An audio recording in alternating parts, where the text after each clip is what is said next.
अवधूत चिंतन श्री गुरुदेव दत्त. श्री स्वामी समर्थ. तुमचे सर्वांचे माझ्या यूट्यूब चॅनलमध्ये खूप खूप स्वागत. तुमच्या सर्वांच्या इच्छा मनोकामना पूर्ण होत हीच स्वामी महाराजांच्या चरणी प्रार्थना करते आणि आजच्या आपल्या एका नवीन व्हिडिओला सुरुवात करते. आजच्या व्हिडिओमध्ये आपण जाणून घेणार आहोत तर ते म्हणजे बघा, श्रावण महिन्यामध्ये जीवितिका पूजन केलं जातं. बघा, आजपासून श्रावण महिन्याला सुरुवात झालेली आहे. श्रावण महिना म्हटलं की सण वार व्रत हा असा पवित्र महिन्याला सुरुवात झालेली आहे. मग प्रत्येक श्रावण शुक्रवारी जीवितिका व्रत केले जाते आणि जरा आणि जीवितिका देवीची पूजा या दिवशी केली जाते. श्रावणातल्या 4ही शुक्रवारी जरा जीवितिका पूजन केले जाते. संतती संरक्षणार्थ ही पूजा केली जाते. त्यामुळेच या पूजेला खूप महत्त्व आहे. आता आजपासून श्रावण महिन्याला सुरुवात झालेली आहे आणि यावर्षी श्रावण महिना शुक्रवारपासूनच सुरुवात झालेली आहे.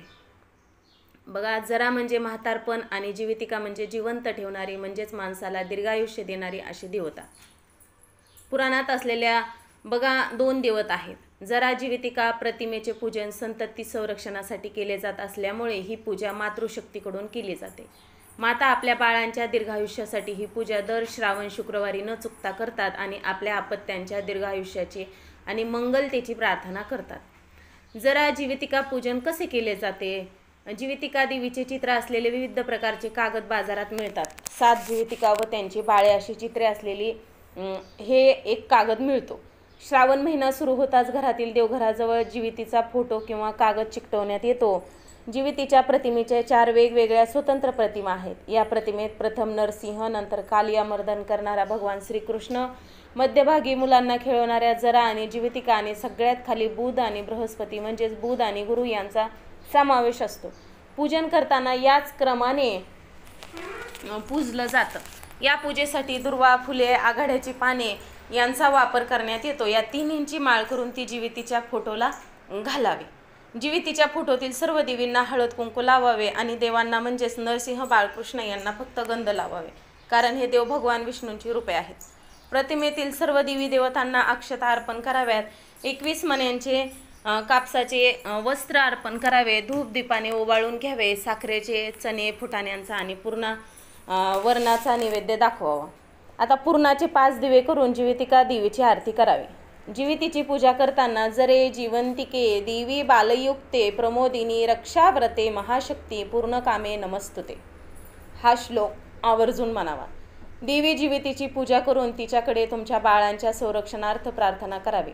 जीवितीची पूजा करून झाल्यावर मुलांना पाटावर बसून त्यांचे औक्षण करा. जर तुमची मुलं परदेशात असतील किंवा तुमच्यापासून लांब असतील तर त्यांच्या रक्षणासाठी 4ही दिशेला औक्षण करून 4ही दिशेला अक्षता टाकावेत. म्हणजे ते ज्या दिशेला असतील तिथेच त्यांचे औक्षण केल्यासारखे होईल.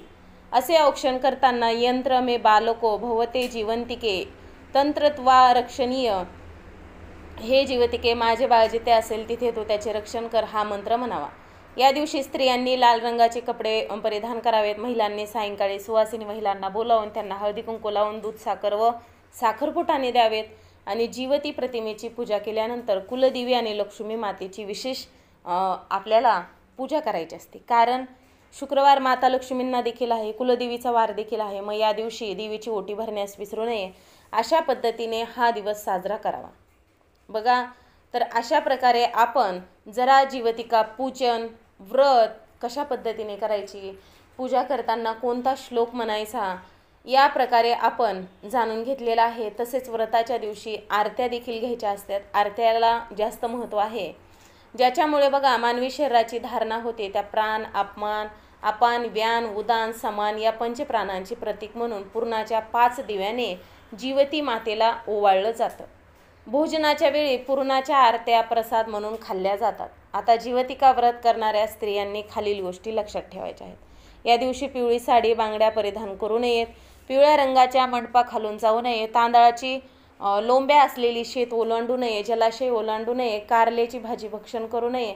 जिथे जीवनास धोका संभवतो अशी कृत्ये चुकून देखील करू नये. मानवाच्या ज्या 7 अवस्था आहेत, जसे की अभ्रक, शिशु, बाल, पौंगड, तरुण, प्रौढ व वृद्ध, या 7 अवस्थातून जाणारा जीव दीर्घायू समजला जातो. तुमच्या मुलांच्या आयुष्याची दोरी घट्ट होण्यासाठी जीवतिका पूजन केले जाते। जीवती ही देवी पार्वतीचा अवतार किंवा प्रकटीकरण आहे। जीवती देवीची पूजा केल्याने मुलांचे वाईट परिणामांपासून रक्षण होते। म्हणूनच बघा, श्रावण महिना हा अतिशय पवित्र व्रतवैकल्याचा सणवाराचा असा हा महिना आहे। तर बघा, आजच्या व्हिडिओमध्ये आपण ही सविस्तररित्या अशी ही माहिती जाणून घेतलेली आहे। तर तुम्हाला माझा हा व्हिडिओ आवडला असेल तर तुम्ही नक्कीच व्हिडिओला एक लाईक करा, शेअर करा आणि असेच नवनवीन अध्यात्माचे व्हिडिओ पाहण्यासाठी चॅनलला सबस्क्राईब अवश्य करा। आजची झालेली सेवा स्वामी महाराजांच्या चरणी अर्पण करते आणि माझा हा व्हिडिओ इथंच थांबवते। श्री स्वामी समर्थ। जय जय स्वामी समर्थ। धन्यवाद।